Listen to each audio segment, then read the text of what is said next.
¿Qué tal? ¿Cómo están? Bienvenidos. Buenos días. Gracias por enlazarse con nuestra señal. Hoy estamos adelantados unos minutitos, pero sin duda alguna lo vamos a disfrutar porque la invitada que hoy nos acompaña tiene muchísimo para contarnos, parte de su trabajo, parte de lo que ha estudiado, parte de lo que ha aportado en nuestro país, de las responsabilidades que le ha tocado llevar adelante y cómo hasta hoy continúa con esta lucha que digamos que se lo ha puesto encima y se lo lleva en sus hombros desde que comenzó por los derechos de las mujeres, por la lucha contra la violencia contra la mujer y por la inclusión de todos aquellos que hasta cierto punto eran desconocidos también desde el ámbito de la ley. Hoy estaremos conversando con Elizabeth Salguero. Será un placer conocer sus diferentes etapas y cómo de alguna manera se convierte en esa mujer que hoy muchos admiran en la medida en que ha llevado adelante un trabajo social muy interesante y que sin duda alguna pues marca pauta también para aquellos que quieran dedicarse a este tipo de trabajo. Acompáñeme durante los próximos 45 minutos aproximadamente. Si nos escucha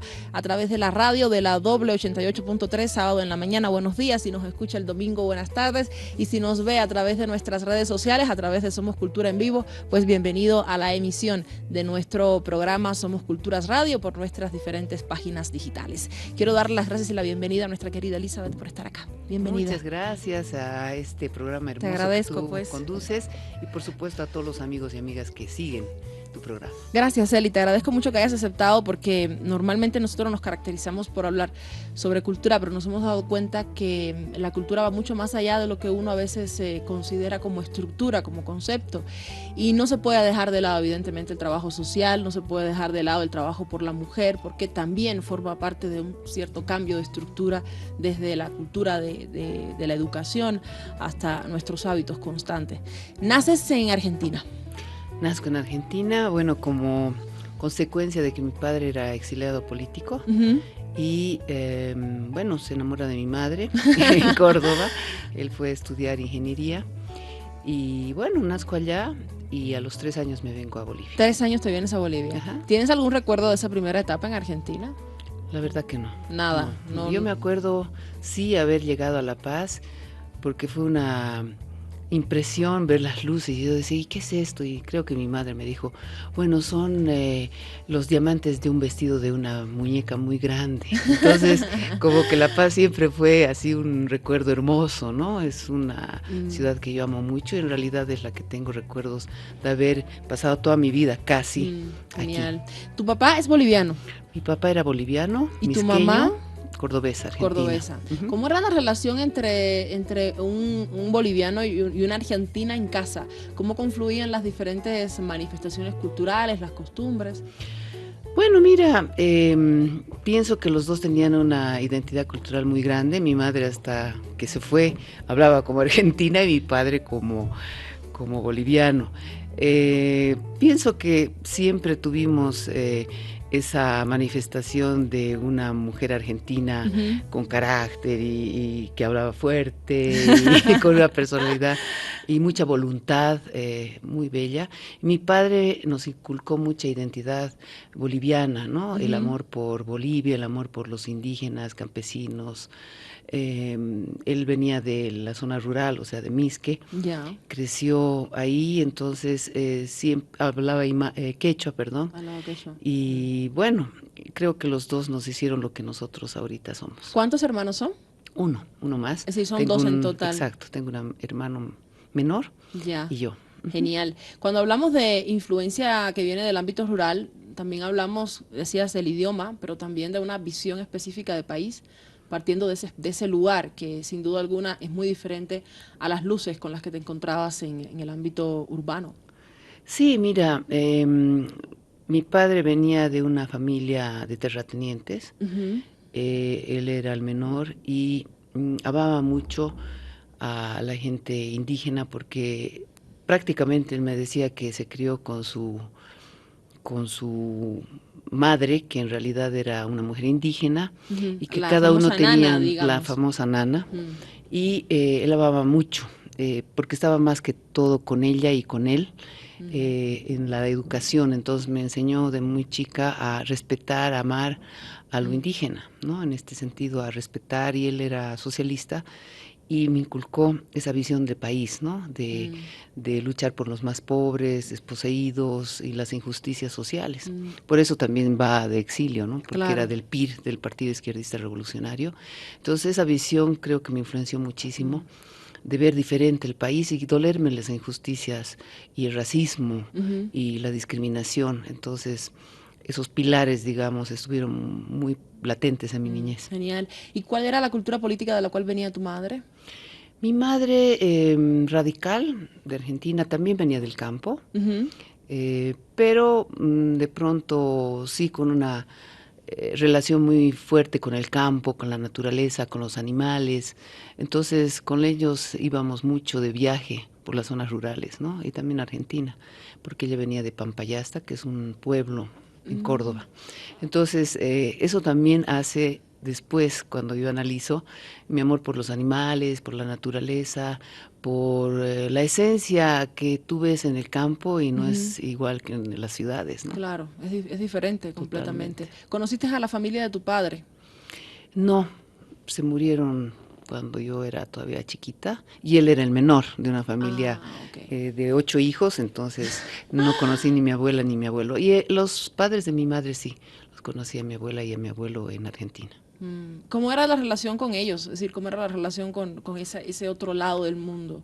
No, yo tengo hermosos recuerdos porque como vivían en el campo íbamos a recoger huevos de las gallinas, miel, ¿no es cierto? Comer miel de avispas en los árboles. Entonces bueno, unos recuerdos hermosos Ujú, del campo argentino también, ¿no? qué bien. De la gente mucho más sencilla del campo, de ordeñar vacas, de hacer pan, No, la de la vida total vida. como era en el campo. ¿Cuánto se extraña eso hoy, no? Sí, sí, sí, sí, Sin duda. La totalmente. infancia en la ciudad de La Paz, llegaste directamente a la ciudad de La Paz, ¿no? Cuando Sí. se mudaron a Olivia. ¿Cómo fue la primera impresión que tuvo la niña Elizabeth cuando ya evidentemente toma conciencia de dónde está y qué es lo que tiene que hacer? ¿Cómo era La Paz en ese entonces? Yo vivía en Miraflores y era muy linda porque vivía en la Plaza Triangular, o sea Ujú, que ahí aprendí a manejar bicicleta, a jugar, jugábamos mucho en la plaza con otros niños y niñas. Después nos trasladamos a San Miguel, a estas casitas que ves que tenían todas en San Miguel letras y ujú, números.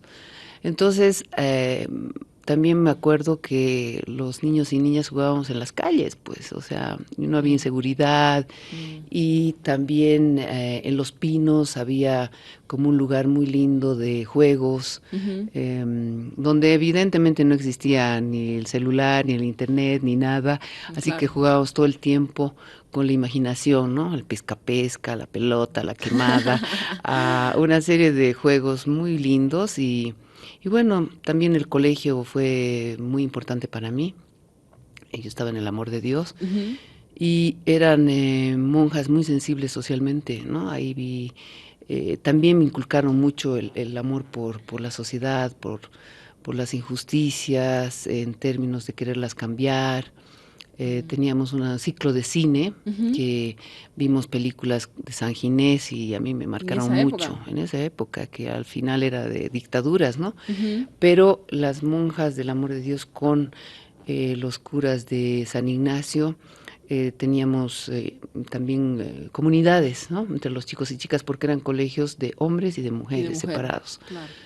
Entonces sí tuve la suerte de una niñez muy cercana al campo, a las zonas rurales, tanto en Bolivia como Argentina, y ya aquí también tener la formación social de ver el mundo diferente y sí de dolerme mucho las injusticias desde siempre, ¿no? Mm. Entonces, creo que eso fue muy, muy fuerte para mí, ver el pueblo eh, manifestado en diferentes formas de injusticia, en lecturas también Claro. Y importantes. como lo reflejaba San Ginés, que en esa época era era bueno, el cineasta que se atrevía a hablar de lo que políticamente era incorrecto, de lo que no se debía hablar, ¿no? Exacto. Lo que no se visibilizaba en espacios de élite, pues San Ginés lo hacía a través del cine, ¿no? Sí, sí, era muy fuerte verlo reflejado así, y el dolor del pueblo y las injusticias con los y las indígenas, ¿no? Muy, muy retratado. Y eso vivíamos hasta no hace mucho. Y Claro. tal vez, a pesar de los cambios, también seguimos viviendo, ¿no? O sea, no es que se ha desterrado el racismo, pero hay un gran cambio y ese cambio alegra. Sin duda. ¿Cómo fue la etapa estudiantil luego del colegio? ¿Qué decides estudiar? ¿Regresas a Argentina para estudiar? Sí, regreso a Córdoba y estudio licenciatura en comunicación social. Y con gran suerte, porque en esa época yo ingreso el 83, ingreso con la democracia, ¿sí? Con Alfonsín. Entonces se hace una apertura a todos los profesores, hombres y mujeres que habían salido en el exilio, vuelven. Y muchos habían estado en Francia, en Italia, sobre todo en Europa. Y vuelve una camada de profesores y profesoras muy interesantes de Europa, y que se introducen otra vez a la sociedad argentina con otra visión, ¿no? Una visión democrática, una visión que luchaba contra la dictadura. Yo llego al Destape cuando se empieza a descubrir todo lo que había pasado en la dictadura, los desaparecidos, las torturas, las desapariciones forzadas, y obviamente... También te enfrentas a un problema de lesa humanidad, es decir, al resultado de estos crímenes de lesa humanidad en Argentina. Exacto, ¿no? entonces empiezan a hacer informes de Conaltit, sobre todo lo que había hecho la dictadura en Argentina, espantoso. En mi misma escuela de Ciencias de la Información se llamaba, empezamos a cuestionar la currícula, y obviamente todavía daban clases algunos personarios de las Fuerzas Armadas, ¿no? Teníamos un coronel Carrizo, me acuerdo, y yo decía, yo pensé que era su apellido, y había sido un coronel de verdad, así. Decías, qué grave. Y en mi propia escuela desaparecieron más de 100 personas, y eso que por año solamente recibían 30 personas. Entonces te imaginas la cantidad de desaparecidos solamente por pensar diferente. Y te enterabas, ¿no?, de muchos bolivianos, muchos estudiantes que habían desaparecido también, que nunca se los encontró. Entonces, sí, me tocó vivir esa muy fuerte historia de Latinoamérica, conocer mucha gente que era familiar de desaparecidos, lo que fue la dictadura en Argentina. Como te digo, a partir del Nunca Más, el informe que hicieron con el Titi y todos, empezaron a salir también informes de cada ciudad, y los informes de los lugares de desaparición en Argentina y específicamente en Córdoba eran súper dolorosos. Empezó a denunciarse todo lo que había pasado por medio de películas, ¿no? Me acuerdo la primera que era medio oficial, era La Historia Oficial, pero de ahí empiezan a salir películas como La Noche de los Lápices, una serie de jóvenes que no pasaban de los 16 años, que protestaron porque había habido una suba en el pasaje escolar. Los torturaron y los desaparecieron, los asesinaron. Entonces, cosas muy fuertes, la verdad, ¿no? Se empezó a escuchar sobre lo que significó el Plan Cóndor, ¿no? Y muchos amigos. Tenía yo una amiga que después la vuelvo a encontrar en Argentina, que habían torturado a su marido, lo habían apresado, y cuando sale, él escapa a Argentina, era un boliviano, y ella se queda con 4 hijos. Pero en Argentina, como había el Plan Cóndor, informan que boliviano se había ido, lo atrapan en Argentina y lo matan, ¿no? Y ella se queda viuda con 4 hijos, y yo me la encontré después en Alemania, pero esa es otra etapa posterior. ¿Formabas parte de algún movimiento político o social durante esta etapa de universitaria, digamos, de universidad en Argentina? Mira, sí, la verdad que al principio con los que más me identificaba fue con los trotskistas, porque eran los más cercanos a lo que yo pensaba, ¿no? Pero con el tiempo me di cuenta. Sí. me di cuenta que eran muy extremistas, ¿no? Entonces tampoco, Sí. tampoco, Tampoco tanto, cabía. digamos. Entonces, y los otros eran demasiado reformistas, ¿no? Pero bueno, encontré mi equilibrio con una con una agrupación política en Argentina que se llamaba Comunidad, que era más cercana a los comunistas, ¿no? Pero ya no eran tan graves como los trotskistas. Y cuando uno es joven, pues así como Claro, que sus claro. ideales no encuentras Con todavía mucha fuerza. de mucha fuerza. Pero en realidad, sí, militamos sobre todo por protestas más estudiantiles de cambiar, por ejemplo, la currícula, Ujú. la logramos cambiar. eh, el, el ingreso irrestricto a la universidad, porque hasta ese momento tú tenías que dar exámenes, si no, no Ujú. entrabas. Logramos que hubiera el ingreso irrestricto, o sea, sin dar examen. Y después, por supuesto, con una serie de restricciones, porque no se trataba de estar 20 años en la universidad, ¿no es cierto? Claro. Que a veces pasa, Mm, sino que tener 3 posibilidades de aplazo y de ahí, ujú. bueno, no seguías más. Pero, y bueno, muchas reivindicaciones que pasaban fundamentalmente por tener profesores y profesoras civiles y con una currícula realmente adecuada a la realidad, ¿no? Y no tan información Claro, unilateral, sino la comunicación que era nuestro estudio. claro. La Eli que regresa a Bolivia regresa totalmente distinta a la que se fue. Por todo este Sí, proceso que también te influye, digamos, individualmente, cambiándote. sí, mira que por supuesto, yo quería volver a Bolivia y hacer cambios, aportar desde lo que había aprendido Mm, a trabajar en la comunidad y, por supuesto, por una comunicación social que no tenía nada que ver con los medios, mm, ni con el Estado, ni con la Iglesia. Esas eran mis propuestas, trabajar en la mm, comunicación popular, ¿no? Que ujú. era lo que más me había Ya. gustado. Y empiezo a trabajar cuando vuelvo a buscar trabajo en realidad, porque era estudiante. Y mira, nunca hay que decir de esta agua no debe beber, porque mi primer trabajo, ¿dónde crees que es? En la iglesia. Lo que dijiste que no tenía nada que ver contigo y que Sí, no, sí. pero creo que sí, es antes o después que llegas a Alemania a hacer una especialización en temas de planificación. No, vuelvo y trabajo un año aquí, ¿no? Trabajas un año. Un, ¿Y qué haces en trabajo la un año. iglesia, Eli? ¿Eres tan religiosa? No. Fue una oportunidad de trabajo que realicé en Caritas. Ujú. Era la comunicadora. Entonces hice un par de documentales de las sequías, de los desastres Ah, ok. naturales. No tenía nada que ver directamente con temas de religión, No, digamos. era lo que hacía la iglesia en Bolivia en ese momento.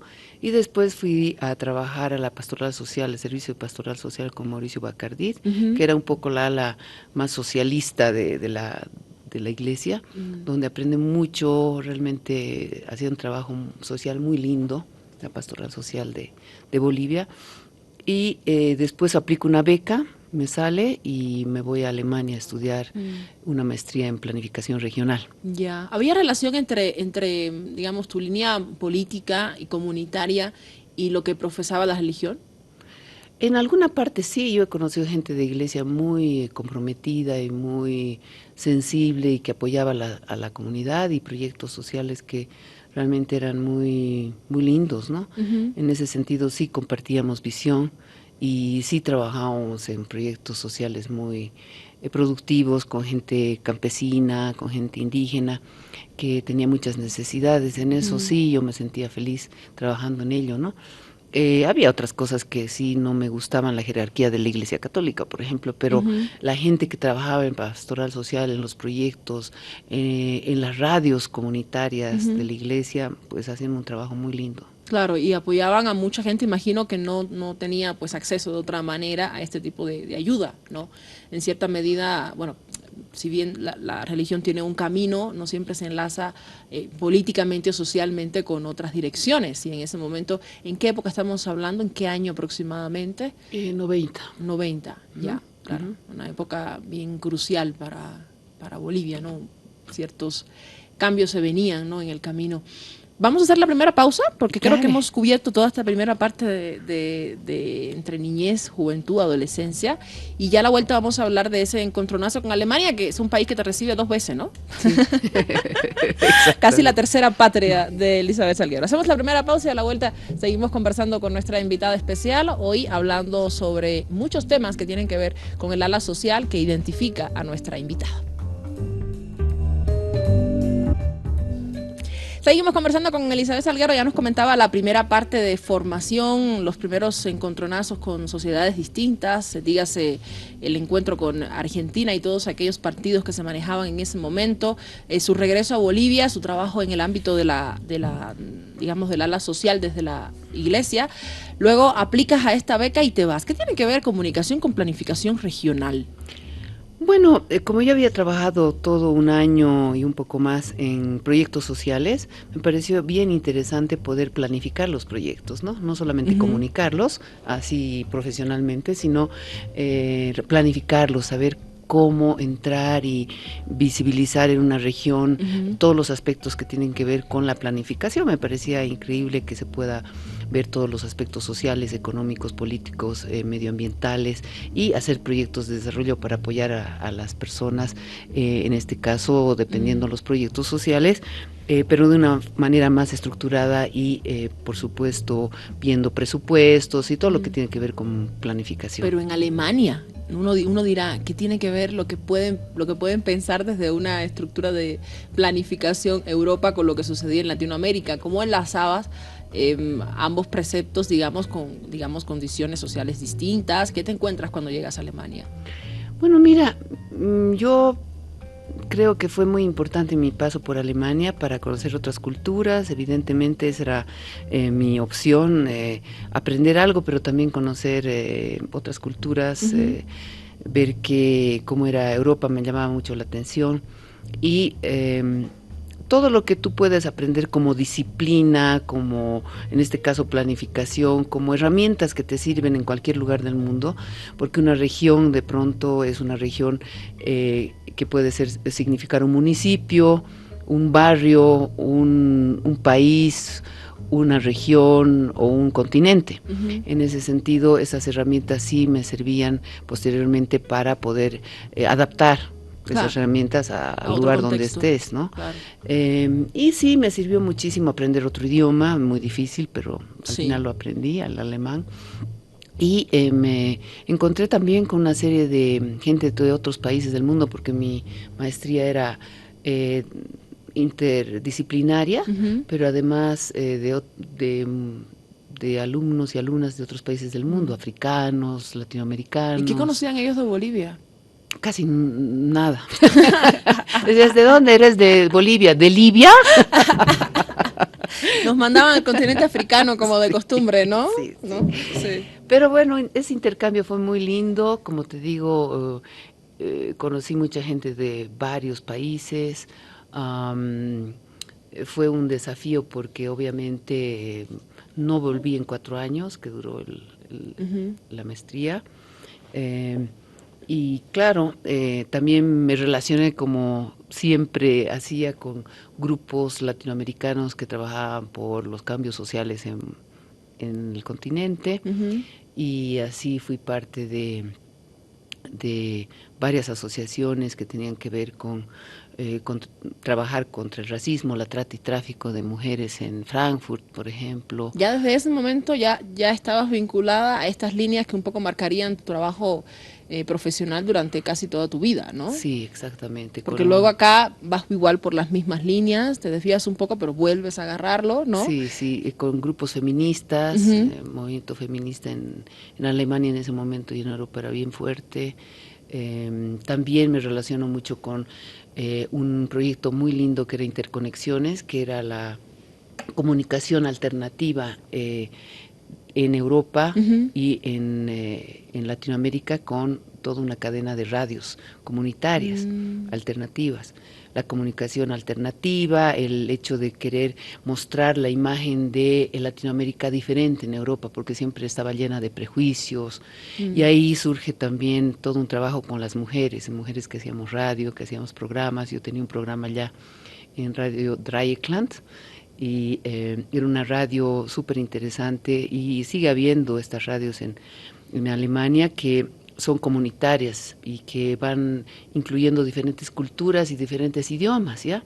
Son pagadas, son estatales, pero tú, si eres una comunidad, puedes ir a pedir un espacio en la radio y hacer tu programa en diferentes idiomas, en diferentes contextos, y es una forma de integración también, ¿no?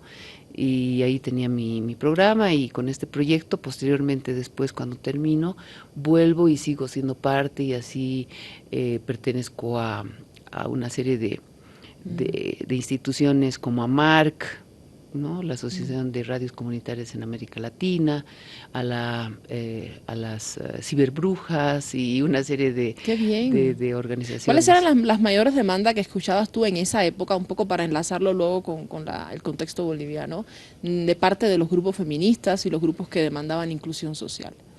Bueno, mira, por un lado, en ese momento en Latinoamérica estaban pasando muchas cosas diferentes, y había muchos grupos allá que se trabajaba por la resistencia de los pueblos indígenas, por ejemplo, ¿no? 500 años, me acuerdo que los 500 años los pasé allá, y era todo, unos decían que era 500 años de descubrimiento, y otros decíamos eran 500 años de resistencia. Entonces fue la primera vez que tuve contacto con una serie de organizaciones y pueblos indígenas que fueron a representar nuestro continente desde diferentes visiones, pero manifestando la diferencia de decir que si fuera resistencia o si fuera obviamente un descubrimiento, ¿no? En este marco se hace este encuentro de mujeres indígenas donde tú participas asesorando al grupo que llega de Bolivia. No, todavía eso fue después. Allá todavía como estudiantes participábamos y escuchábamos y aprendíamos, ¿no? Pero toda esta impronta, si quieres, indígena en el continente, y también de muchos grupos que decían justamente que la reivindicación se llamaba Abya Yala, que era como el nombre del continente antes de América, antes claro. de la invasión española. En todo caso, y los procesos de colonización. Y de las mujeres, allá empiezo a descubrir lo que es el feminismo, y también de pronto las diferencias que había entre los grupos feministas europeos y latinoamericanos, claro. y después norteamericanos. Y después las diferencias étnicas.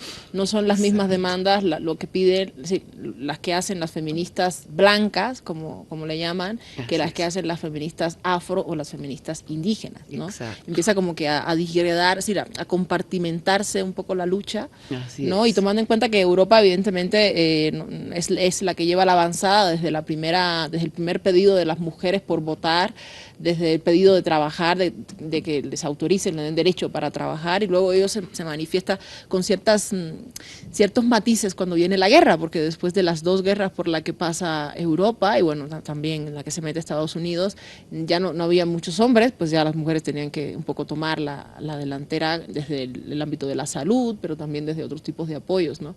Y yo creo que es interesante eso de lo que me cuentas, porque siempre hemos creído que América nos adelanta en todo, que Europa nos adelanta en todo, ¿no?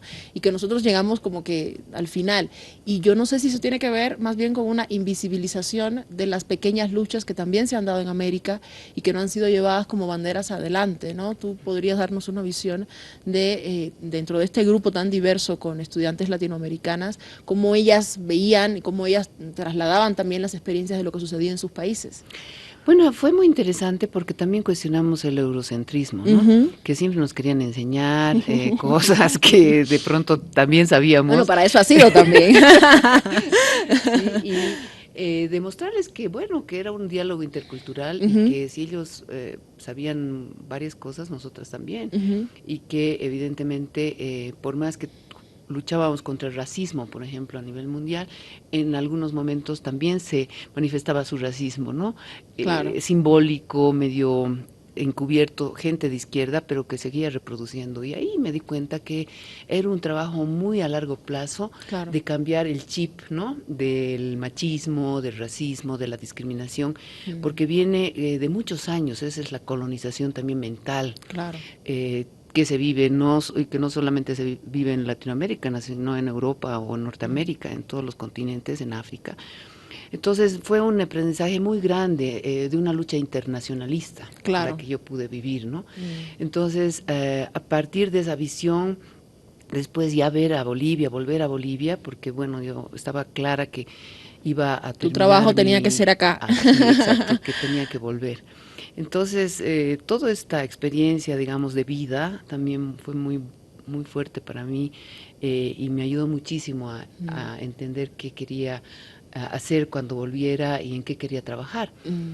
Entonces volví el 94 y justamente me puse a trabajar en organizaciones no gubernamentales, siguiendo mi línea de trabajo por los pueblos indígenas originarios y campesinos y sus luchas, pero al trabajar en ello me di cuenta que los que más sufrían de todos estos elementos que hemos hablado, discriminación, racismo, eh, explotación, eran las mujeres indígenas. Entonces ahí sí seguí trabajando por la lucha de los pueblos indígenas, pero en especial por las mujeres, ¿no? Porque dentro de todo también eran las más discriminadas, explotadas y que sufrían la triple o cuatriple discriminación y Claro. exclusión, ¿no? Por ser mujeres, por ser pobres, por ser indígenas. Entonces, empecé a trabajar con las organizaciones de mujeres aquí.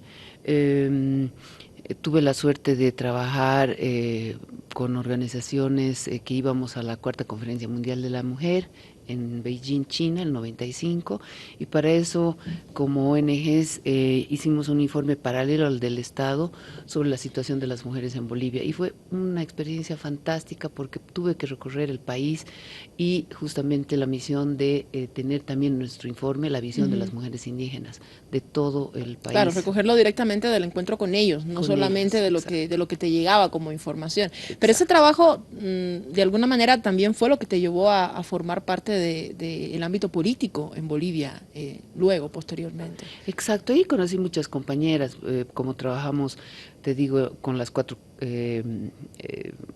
federaciones del trópico de Cochabamba, o sea, las cocaleras, ahí conocí a Silvia Lazarte, a Leonilda Zurita, porque eran las dirigentes más fuertes de esa región, las mujeres indígenas del oriente, del CEMIP, ahí conocí líderes fantásticas. Entonces, a la misma compañera Isabel Ortega, que viajó con nosotros, nuestra delegación hacia China fue muy diversa y fuimos como 50 mujeres de todo el país y de diferentes sectores. Entonces, llegó un momento, dijimos, bueno, un día se me aparece un amigo y me dice, y bueno, ¿y por quién vas a votar en estas elecciones? ¿Me acuerdas? Del 2006 estamos hablando, que iban a ser. Digo, por nadie, no sé, no, nadie me gusta, y además creo que yo voy a formar mi propio partido, porque no puede ser que no haya ni una mujer candidata, ¿no? Empezó en broma, y dijimos con un par de amigas, bueno, haremos un grupo, una agrupación ciudadana. No había todavía un partido político, pero claro, nos faltaba un mes y no podíamos recoger las firmas de 30,000 personas en un mes. Entonces, qué pena. Y ese amigo me dijo, ¿y no irías con algún partido? Mira, nadie me convence. Y el más dice, sí, bueno, ahí está, Evo Morales, sí, me parece interesante, tal vez, pero yo no conozco a nadie de ese partido. Me dice, bueno, estás frente a uno que te viene a ofrecer que seas parte de nuestro partido, nuestro movimiento político. Sí, bueno, o sea, a ver, déjame consultar con un par de amigas, digo, ¿qué les parece? Pues hemos estado tantos años desde haciendo lobby y tratando de que nuestras leyes, nuestras propuestas... Claro, la forma es entrando, estando ahí. Entrando, exacto, claro. Participando. Dije, bueno, ¿cómo no? Pero con algunas condiciones, ¿no? Siempre, como habíamos estado trabajando por los derechos de las mujeres, que esté en franja de seguridad, que realmente entremos y en ese sentido siempre me acompañaron mujeres del movimiento feminista que fueron mi respaldo, ¿no? En términos de todo ese proceso que no fue fácil. Y bueno, me pusieron como candidata a diputada plurinominal y ingresé a la política el 2006, ¿no? En el primer gobierno de Evo Morales. ¿Cuáles son los retos para una mujer que ya viene trabajando en el ámbito social, en el ámbito de la inclusión, de, digamos, abrirse espacio y hacer que su voz sea realmente válida, ¿no? Ante un espacio que siempre ha sido totalmente masculino, como es el ámbito de la política? Estando ahí, porque no es lo mismo hacer este tipo de trabajo desde fuera, ¿no? Y al mismo tiempo como que dialogar desde otro espacio con las líneas políticas, sea criticándolo, sea constructivamente dando opciones, sugerencias, que estar ahí presente. ¿Cuáles fueron las mayores problemáticas y al mismo tiempo las mayores ventajas que obtuviste desde esta posición? Bueno, yo iba en representación de los derechos de las mujeres, de las organizaciones feministas, del movimiento de mujeres que había participado tanto tiempo, y obviamente mis reivindicaciones llevaban toda esta impronta de luchar por los derechos de las mujeres y que realmente se introducieran en lo que iba a ser la nueva Constitución Política del Estado y las leyes, ¿no? Entonces yo venía, si quieres, de un sector mayoritario, porque las mujeres somos más de la mitad de la población en Bolivia, y los desafíos fueron duros porque en ese momento obviamente yo entraba como una invitada, ¿sí? Entraba como una minoría, en este caso, también, por ser mujer y por ser de una clase social que no necesariamente era de los sectores indígenas. Claro, porque esa es otra de las digamos, contradicciones que los mismos indígenas veían. ¿Cómo es posible que nos represente a alguien que no conozca nuestra realidad, no porque vaya a visitarnos un día, sino porque viva aquí y porque nazca desde nosotros? Vamos, que es un tema muy discutible. Eso no significa que otra persona no pueda representarlos, pero siempre es duro en la medida en que tú visibilizas algo y te sientes reconocido en esa visibilización, ¿no? Era un doble reto para ti. Sí, muy duro, porque al final muchas de las reivindicaciones que planteábamos las tomaban como que venía de las mujeres de las ciudades, las blancas, claro, y que no tenían nada que ver con sus realidades, ¿no?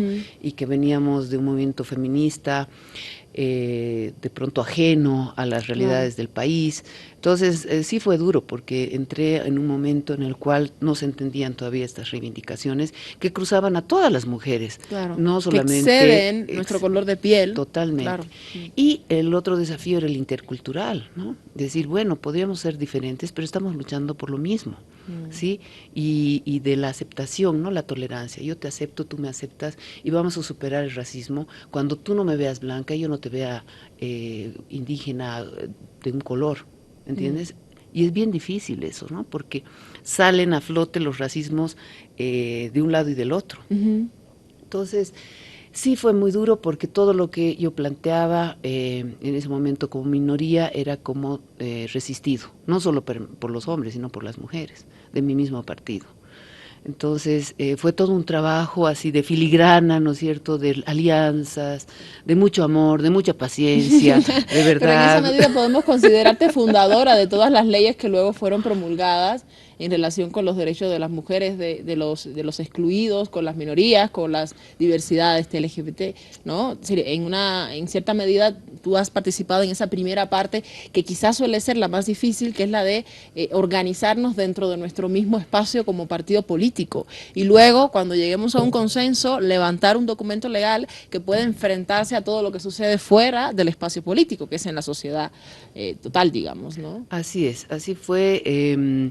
Pienso que abrimos la brecha con muy pocas mujeres que estábamos ahí, y hombres que algunos nos apoyaban, para crear el Comité Nacional de la Agenda Legislativa de las Mujeres, y con mesas temáticas que dieron como resultado 12 leyes que dejamos listas, ¿sí?, elaboradas en esos 4 años que estuve, evidentemente con siempre el respaldo de las organizaciones de mujeres que aportaban, la cooperación también internacional que nos apoyaba a este proyecto, para lograr tener esas 12 leyes que dejamos en 2 volúmenes, en 2 libros, y que fue fantástico, porque no solamente logramos elaborar las leyes que posteriormente se convierten en el marco legal actual, sino que logramos la paridad y alternancia, que también se puede disfrutar el día de hoy, diciendo que mujeres pueden participar en paridad de alternancia, mitad mujeres, mitad hombres, como candidatos, candidatas y también cargos políticos que después los van a asumir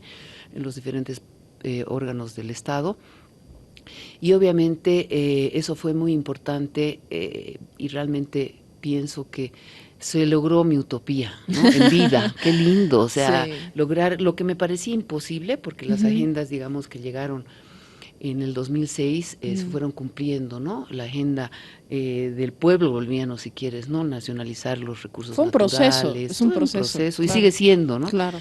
Pero sí fue muy importante porque logramos en nuestra gestión que las mujeres, por ejemplo, en la Asamblea Constituyente fueran más del 33% por una ley que hicimos en el Parlamento. Claro, y hoy Bolivia se alza ante Latinoamérica como el país que lleva 50-50 en la Asamblea, ¿no? Así y es. Siempre nos ponen de ejemplo por ello, porque más allá evidentemente de lo que podamos aportar como seres humanos, el hecho de que desde el mismo Estado se reconozca esa necesidad de paridad, es fundamental. Puede que no se cumpla en todo, ¿no? Pero de que está reconocido y que tienen el espacio, pues yo creo que eso es fundamental. Y por eso es que me pongo a pensar qué difícil fue en ese momento para todas ustedes, las que un poco dieron el primer paso, ¿no? Para lograr esto. Así es, fue fundamental ello. En la LECAC, que era la Ley Especial de Convocatoria de la Asamblea Constituyente, como te digo, logramos meter el 33%, queríamos el 50%, pero como eran 255 asambleístas, el número impar, y en el momento de la negociación ya no podía ser 50%, fue un error de cálculo matemático, entonces fuimos negociando y llegó al 33, dijimos. Y eso fue muy importante, porque la participación de las mujeres en la Asamblea Constituyente garantizó los derechos que están en toda la Constitución, de manera transversal y específica, y de igual manera para los pueblos indígenas, porque participaron, ¿no? Entonces se logró, ese fue un avance fundamental para posteriormente sí desprender las leyes que actualmente tenemos. Parece un proceso bien fuerte, bien duro, bien hermoso también, porque al final sí se logró, seguimos trabajando en ello, pero sí, tuve el gran desafío de vivir esa época que no fue fácil, y de después terminar y decir sí lo logramos. Claro, ¿no? de terminar tu etapa con cierta satisfacción. Hablabas de interculturalidad en algún momento y eso me lleva para hablar sobre tu proceso o tu espacio de ministra de Culturas. ¿Con qué visión llegas a esa cartera ministerial que sin duda alguna es fundamental para todo lo que hemos estado hablando en el ámbito de interculturalidad? Tú venías de una familia, en el caso de tu padre, que hablaba quechua y habías conocido cuáles eran las realidades sociales, políticas y culturales de los pueblos, de las mujeres específicamente. ¿Con qué visión llega Elizabeth a la cartera de Estado del Ministerio de Culturas? Bueno, con una misión muy clara que para mí representaba la revolución democrática y cultural y trabajar con los 3 pilares de luchar contra el racismo, el machismo y la discriminación, ¿no? En ese sentido, los viceministerios estaban en ese momento, eran el viceministerio de Interculturalidad, de Turismo y de descolonización. En cada uno yo tenía clara y con el equipo nos planteamos continuar con todo este trabajo muy importante y aprendí muchísimo y pienso que aportamos muchísimo también en poco tiempo a que, por ejemplo, desde turismo se hiciera el link entre qué es lo más importante que tenemos en Bolivia para el turismo y fortalecer el turismo. Pues bueno, nuestras culturas y nuestra naturaleza. Entonces teníamos que ir por ahí, por un turismo intercultural, un turismo que tuviera una marca. Ahí lanzamos la marca País, Bolivia te espera. Pusimos a un viceministro que tenía mucho conocimiento en turismo y elevamos realmente las cifras de turistas y los proyectos que tenían que ver con turismo comunitario, varios proyectos y varias iniciativas a nivel nacional y varios destinos turísticos que se fortalecieron hasta el día de hoy y se valorizaron, ¿no? Entonces, qué hermoso ver a tu país como un país turístico que ofrece mucho en lo cultural y lo natural, ¿no? Eso fue muy, muy bello trabajar. Después, en términos interculturales, todo lo que es patrimonio material e inmaterial, con UNESCO, con... Bueno, en esa época se se incluyó la Ichapequene Fiesta. Exactamente. También en ese momento introducimos a las alacitas como patrimonio inmaterial. Luchamos mucho para que, por ejemplo, la Diablada y todas sus manifestaciones y danzas se respetara y se conociera a nivel mundial. Entonces, recuperamos varios proyectos, como por ejemplo el tema de ¿cómo es? Del Capacñán. Capacñán, El camino exacto, del Inca. el camino del Inca, para que podamos enlazar también con estos países latinoamericanos que formaban parte de este camino, gran camino del Inca, ¿no? Sí. Y todo lo que implicaba la interculturalidad y el intercambio cultural. Entonces, y también el gran desafío en el Viceministerio de Descolonización, que estaba la unidad de despatriarcalización, todo el trabajo que teníamos que seguir haciendo con las mujeres, el cambio de códigos, el código de familia, de las familias, el tema de toda la despatriarcalización, porque decíamos, no puede haber igualdad entre hombres y mujeres si seguimos con una sociedad patriarcal. Entonces, es un ministerio fantástico para hacer el trabajo que tiene, claro, muchísimas aristas. Y en el ámbito plenamente cultural, Eli, bueno, hoy muchas de las críticas que se le hace a la cartera de Estado tiene que ver básicamente con que a veces se privilegia más el turismo que digamos, la estructura cultural dentro del mismo país. Si bien es importante que el mundo conozca nuestras fiestas, nuestras danzas patrimoniales y nuestra historia a través de esa relación directa con la cultura, entendiendo cultura en un marco mucho más amplio, ¿cómo veías tú la posibilidad de aportar dentro del movimiento cultural del país? Un movimiento que en cierta medida siempre se ha sentido huérfano, ¿no? Bueno, logramos en mi gestión lograr que los artistas, por ejemplo, no paguen impuestos.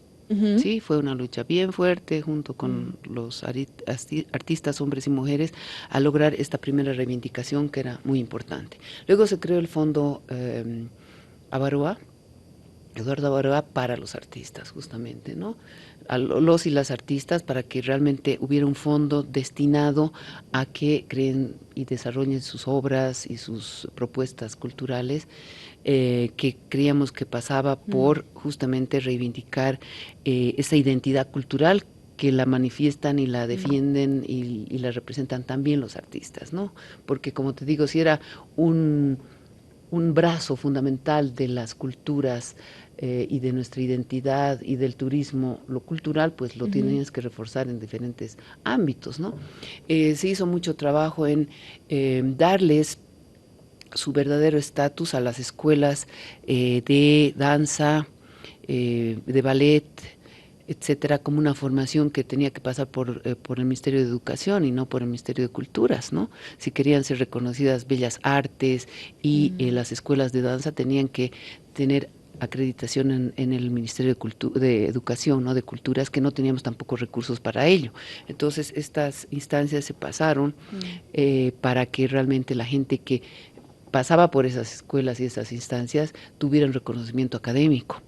Aportes que luego continuaron, ¿no? Es decir, Exacto. Todos estos proyectos de los que me hablas luego fueron como que calzándose con los ministros que te sucedieron, ¿no? En esa medida, tú te vas a Alemania y ya no te vas a Alemania ni como estudiante extrotskista, ni como planificadora regional, llegas a representar a un país en la embajada de Alemania, de Bolivia en Alemania.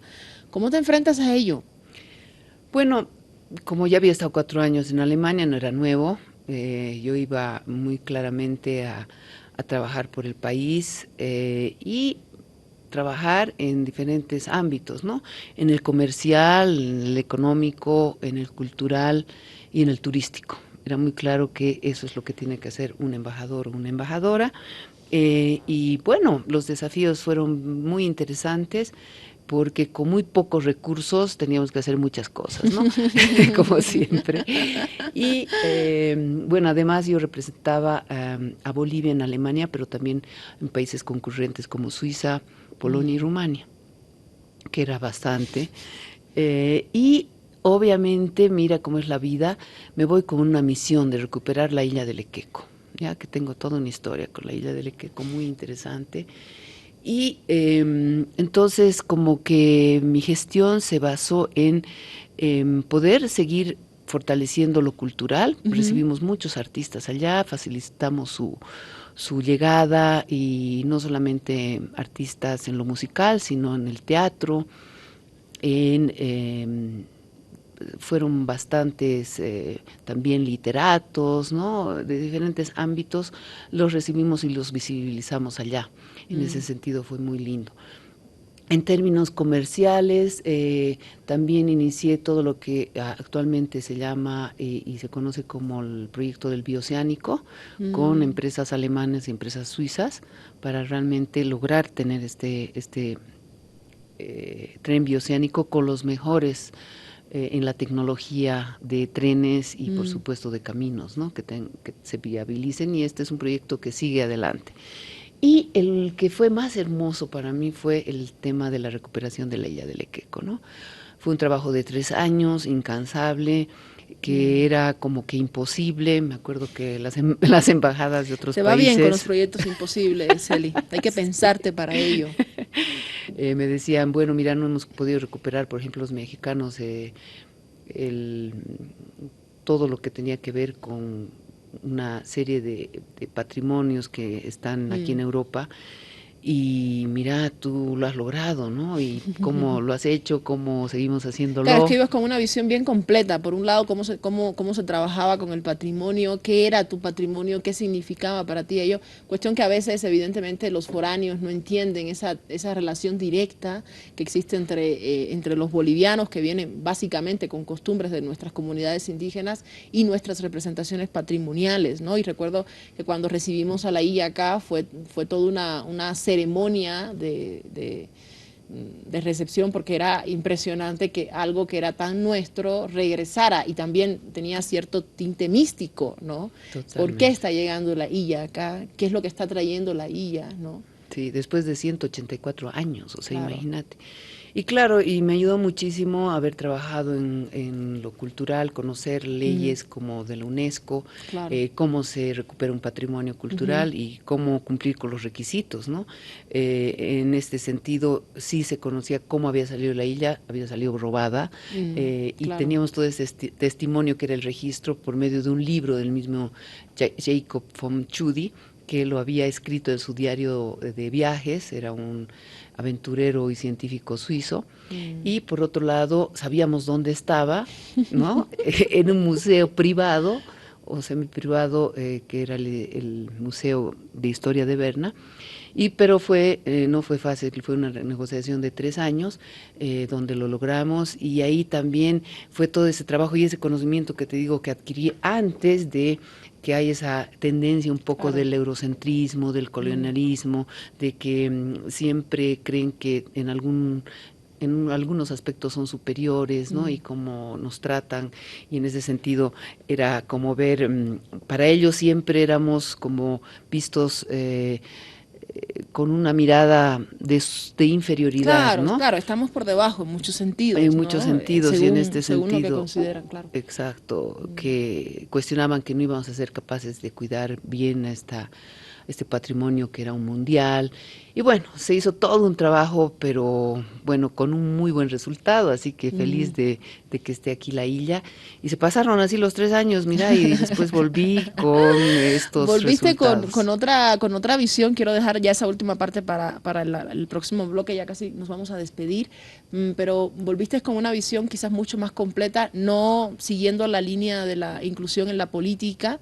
Fue como: terminé mi etapa, ¿no? Terminé mi ciclo y ahora me voy a dedicar a estos temas desde ONU Mujeres, luego ya la última etapa que tiene que ver con la Fundación Viva, ¿no? Y en cierta medida enlazando también una perspectiva y una mirada distinta al país, ¿no? Porque no es el mismo país con el que te enfrentabas en el año 2006 políticamente al que hoy evidentemente llevas adelante desde una fundación privada. Pero vamos a hablar de ello a la vuelta, ¿te parece? Claro que Genial. sí. La Eli ya casi se le va a acabar su agüita y a nosotros el tiempo, así es que hacemos una pausa y a la vuelta casi concluimos nuestro programa con Elizabeth Salguero. Los últimos minutos de nuestro programa, realmente que nos refresque la memoria, Elizabeth, de todo lo que ha sucedido antes de que llegue a ONU Mujeres, de que realice este encuentro tan interesante contra la violencia contra la mujer, donde participan diseñadores de moda, participan comunicadores, desde el ámbito cultural, desde el ámbito de cierta apropiación, estar presente allí. Luego en la Fundación Viva, donde también sigues por caminos que tienen que ver con la tecnología, pero también con el tema de la violencia. ¿Cómo hoy ves, Eli, a tu país? ¿Cuáles son las visiones que tienes de él, tomando en cuenta todo este proceso de transformación que va evidentemente de la mano política, pero también va de la mano social, de lo que el mismo boliviano quiere hacer de su propio país, de ese empoderamiento que hoy nos caracteriza? ¿Cómo lo ves? Bueno, mira, pienso que estamos en un momento muy trascendental en el cual seguimos adelante profundizando un proceso de cambio, evidentemente, porque ha habido cambios estructurales muy importantes. Y para mí, desde lo que siempre he querido, ver una Bolivia sin racismo, sin machismo, sin discriminación, para mí es clave, ¿no? Y en ese sentido hemos avanzado muchísimo, tenemos leyes fantásticas, pero el gran desafío es cambiar las pautas culturales patriarcales, machistas, discriminadoras, depredadoras, porque también tiene que ver con nuestra visión de respeto a la Pachamama, de manera integral, que muchas veces no se dan, y estoy hablando en todos los ámbitos, y que pienso que tenemos que seguir trabajando en ello, ¿no? Son aspectos todavía pendientes, que todos estos avances se plasmen en el sistema educativo. En el sistema educativo te hablo desde la primaria hasta la universidad, porque si eso no se hace carne y no se conocen los derechos y todos los cambios estructurales desde muy niños y niñas, esto no va a cambiar, ¿no? Entonces pienso que ese es un tema todavía pendiente, que hemos avanzado y es un país hermoso donde realmente puedes decir que hay un antes y un después. Que evidentemente con errores que puedan existir, porque nada es perfecto, podemos estar orgullosos y orgullosas de Bolivia en este camino que seguimos caminando, valga la redundancia, hacia mejores tiempos en los cuales los y las bolivianas podamos decir, bueno, hemos superado los feminicidios, hemos superado la depredación, hemos superado el no respeto a nuestros animales, a nuestras especies en extinción, hemos superado todos los aspectos de discriminación que aún se viven y racismo que es latente, aunque hay muchos avances. Pienso que sí estamos en un buen camino.